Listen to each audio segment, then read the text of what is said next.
Arizona students, welcome back. I'm Caitlin, and we are back here on the update on the hyfntv network. It feels so good to be back here with you all on the new school year. And just like you've been making many moves and changes over the summer, so have we, and we've added a few new faces. Coming up on Today Around the World here on hyfntv network, we're going to be discussing the current events, elections, and styles of government around the world. Let's get it started.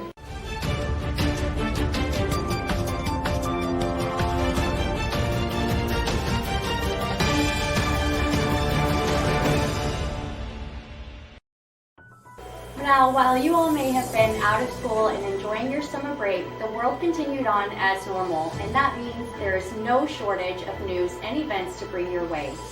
Now, last year we talked about what was happening in the world around you, such as new technology, world elections, environment and weather issues, and of course the coverage on the war in Ukraine. Now, the war is still going on, as you may know. No formal agreements or concessions have been made to help end the war, and in fact, the last agreement made was a few months back where they agreed to safer corridors. The main concession still sought by Putin, well, we are all trying to figure that one out still. And not just him, but many of the higher-ups want to see Ukraine remove their bid to ever joining NATO. And while the majority of the world continues to support Ukraine, reports are divided when it comes to Russians currently living in Russia. Some are in support of the war, while others are against it. And if you protest, you can be sure you're going to go to prison, as Putin did pass legislation making it illegal to criticize the government. Countries around the world continue delivering aid to Ukraine. In fact, President Biden signed legislation approving nearly $3 billion in new military aid aimed at enabling Ukraine to acquire defense systems and military equipment for the long term. The latest concern in the war is Zaporizhia, which is the nuclear power plant taken over by the Russians, which did go off the grid but has been restored since. The United Nations has called for a safety and security protection zone, as continued shelling from both sides is creating a concern about potential radiation leaks and, at worst case scenario, a nuclear disaster. Another major development was Russia's announcement they will be leaving the ISS, or the International Space Station, in 2024. Leaving that as the last program or place where the Russian and American relationship still existed. Russia has moved on and has even showcased a model of the Russian-made space station with the potential to launch as soon as 2025. Be sure to stay with us as we cover further developments on that. Over in Asia, both Pakistan and northern India are experiencing extreme weather, leaving both in ruins from flooding. Over in Pakistan, the monsoon season began earlier than normal, this year starting mid-June. Since it started, flash flooding and heavy rains have caused massive damage, with a rising death toll of over 1,000 people. Whole villages have even been wiped away, some even on purpose, in order to stop Machar Lake from overflowing, which would cause even more damage. So far, over 100,000 people have been displaced, millions affected, and suffering from no food, shelter, or water. And it's estimated that over $10 billion has been done in damages so far. Moving forward, Pakistan's goal is going to be focusing on ground, structure, and crop stability and sustainability throughout the shifting climate. And it's a similar tale with northern India, where at least 40 people have passed away. According to India Meteorological Department, India has not experienced this amount of rain in September alone since 1998. Our thoughts and prayers go out to all of the people and families affected by these devastating floods. Now on to Taiwan, in which China and the US are also major players.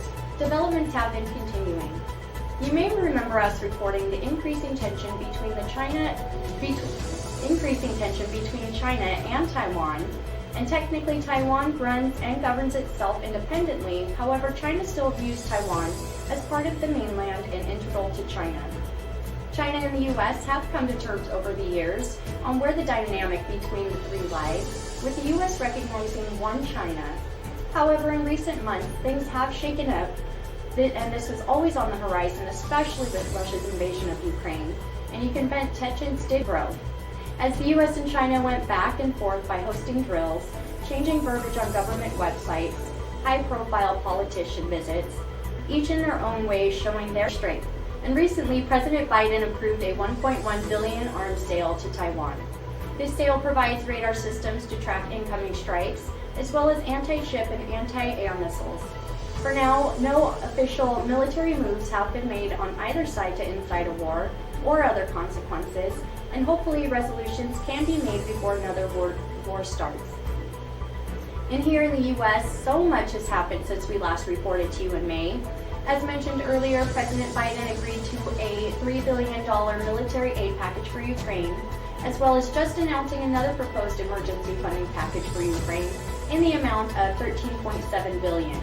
And get this, the Pentagon recently confirmed the U.S. has topped $13 billion in aid to Ukraine already since the war started earlier this year.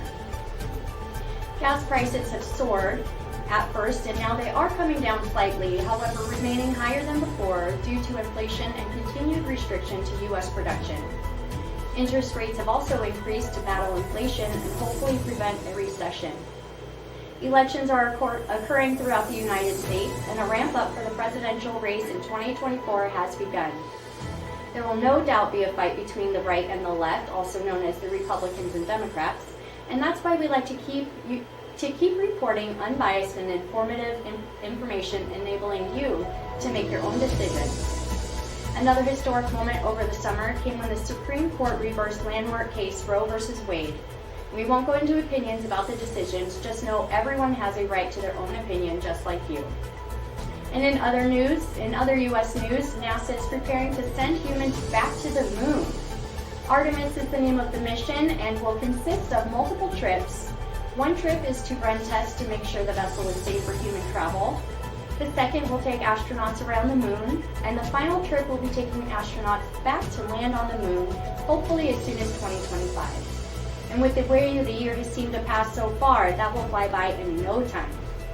So make sure you stay with us here on the update, because when we come back, we will be talking about elections that have taken place since the beginning of the year and those that are coming up.